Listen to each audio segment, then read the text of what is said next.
Hey guys, Kate back from KANE9, and I am going to show you how we go through the process of dremeling a dog's nails. So I know that a lot of you struggle with this at home, and what I want to point out right off the bat is most often it has nothing to do with actually doing the nails. What do I mean by that? So a lot of times the process of it is the dog's pulling their paw away, they're trying to flee, maybe even trying to nip you, maybe getting really tense or stressed, or just not letting you do their nails. That is something that we see time and time again with owners and their dogs. And what I need to really make sure that I clarify for you guys is it's going to be a process, and one that's not always going to look like rainbows and butterflies.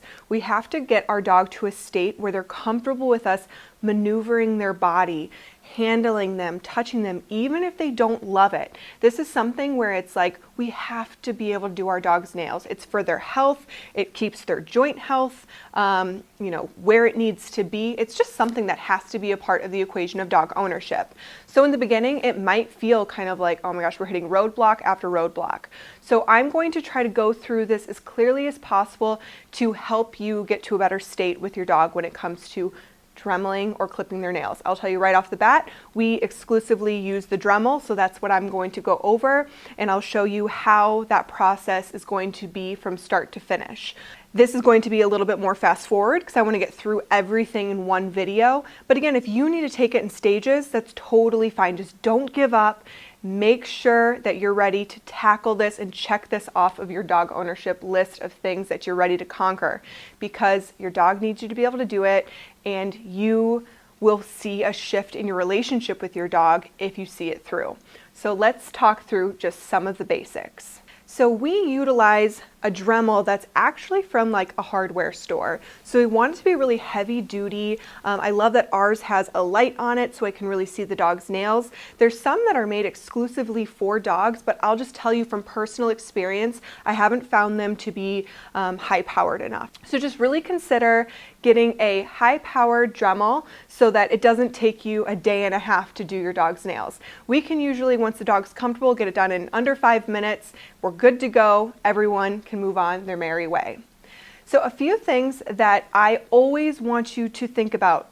Do not lose your leash too soon. Keep your dog on leash. There's no reason that just because you're in your house you need to have them off leash, because one of the biggest things I hear is, well, my dog runs away. They can't run away if they're on a leash. So keep your dog on leash. We obviously do all e-collar training unless we're working with young puppies. So we have them on their e-collar and utilize our low stim to help calm the dog during this process, which you'll see me do. So if your dog is e-collar trained, have them on their e-collar and just be really prepared to kind of get in their business so that you can utilize your body as your greatest tool through this process as well. So the things that you're going to need is your leash, their e-collar, and you're going to have your Dremel.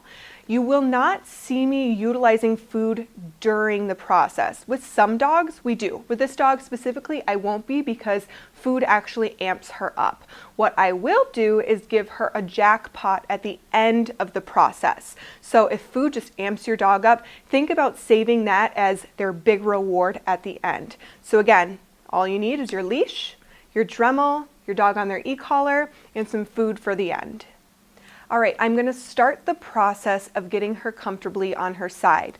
The biggest thing about this is where you're going to start to get pushback right off the bat. So I have Nova on place right now, but the position that I want her when I'm actually doing her nails is on her side. And you're going to see me utilize my leash, my spatial pressure, and just kind of pushing into her a little bit to kind of flip her over. And this is where the dogs usually kind of give a little bit of buckiness. I'm going to kind of try to see which way is going to work for her. So I felt she was pushing against me a lot, so then I pushed the opposite direction. So now she's on her side, and what I'm going to have to do is maneuver my body so that my front half is facing her back, because I like to kind of come over the back of the dog and utilize head control with my leash from that position. So what I'm going to try to do for video purposes is flip her around so that you guys can see exactly what I'm doing with the nail. All right, so I did a little flipperoo and I have Nova facing the direction that I want her to be. So if you're doing this at home alone, you're gonna need to just take your time and be a little bit creative with the head control. So typically I'll have someone here just keeping her head in a down position. If she were to go fling up her head, it would be a down tap. I'm at a 4 out of 100 right now, super low level. It's just there as a reminder. When I'm doing this alone, I put my knee on the leash. So if she were gonna go fling up and potentially nip me or something like that, I have head control because I have my body pressure on the leash. It's not tight on her neck by any means.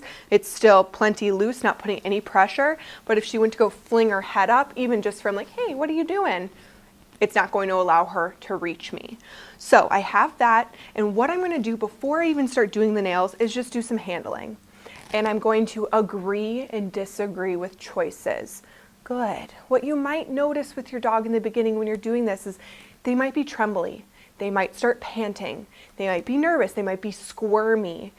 You want to make sure that you see it through and just agree with this type of choice. Good girl. And I would like disagree and give her information if she was going to fling her head up or trying to wiggle her body out of position. She's doing very good. So I always kind of start going to the back legs. I just find that most dogs, some are going to be completely uncomfortable with the back legs, but I find most are more comfortable with the handling of the back versus the front. Good. I feel some tenseness, nothing crazy. Second, I feel her kind of like release and not be tense. Good. Lots of touching up and down the legs. Good. You'll probably take quite a bit of time to do this to get to this calm position, okay? My next step for the actual nail dremeling is I'm going to start touching her nail with the Dremel. Good. I mark that with good when she doesn't make any poor choices. I always have my e-collar right here in case I need to give her direction with the head control. Again, I'm at a super low number. If you're concerned about your dog being a bite risk, muzzle them up. There is no shame in that. And it's a good practice for muzzle conditioning. So again, touching, I'm going to turn it on. Good. I'm going to go down one. Good. I'm going to stabilize the nail. And then I go and I start dremeling. Good. I take it slow and I keep an eye on the dog. Good. Listen to my tone. I'm very neutral. I'm not amping her up. I'm not being intense, just straightforward, good, and neutral. Good. One whole paw already done. Good. I go directly to the next one. Again, I'm still putting pressure on the leash, but not pressure on her neck. I'm slightly pushing into her, barely to be honest. If your dog starts pulling their paw away, just move your hand with it. Don't grip it really tight, just keep a hold of it. Once they stop moving, go back for it. Good, honey. Good. Good. When I'm in a rhythm, I try to keep going versus stopping, going to the next one like she's doing so great. So with the front, shh, tap, down. Perfect example right there. She was curious about what I was doing at the front. I used my shush, pulled her down, and tapped. Then I go for it again. Good. A little bit more tense on the front. Stabilize that nail. When I feel her kind of pull in, just give her a little shush there. Good. Good. Again, if she feels your energy of like, we're gonna work through this, but I'm also not like forcing her into it, it's gonna feel a lot more comfortable for everyone. Good, but I'm not gonna stop just because she wants me to. Good. Go to the next one. I always try to put the paw away from the dog's face so they don't get all that dust flying in their face. Good. Beautiful job, Nova. Good. Once I'm done, I turn it off. I keep the pressure on the leash, or my knee on the leash. I don't let the dog fling up. If it turns into this thing where it's like, oh, I'm done, now I'm gonna fling up, you're going to be battling the state of mind the entire time. I like to give a little bit of massage after.